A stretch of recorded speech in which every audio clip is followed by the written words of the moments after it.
রোজা ছিলাম কালকে, আজকে থাকতে পারি নাই। এলে করে মাছ ধরে নিয়ে যেতেছি, বাচ্চা রোজা রয়েছে, রেন্দে বেড়ে খাইও।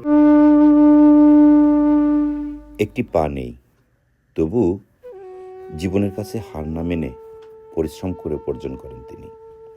কখনো মাছ ধরেন, কখনো ডুবুরি হয়ে হারিয়ে যাওয়া সোনারূপা খুঁজে দেন।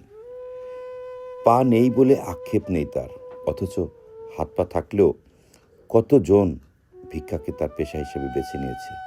চলুন কথা বলি এই জীবনযোদ্ধা বীরের সাথে।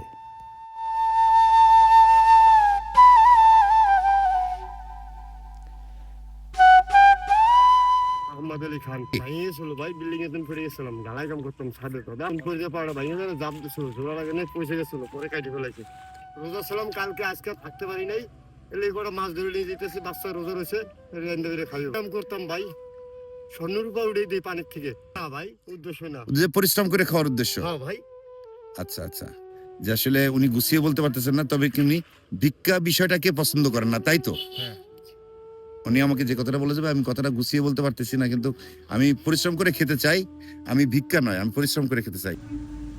মাদাম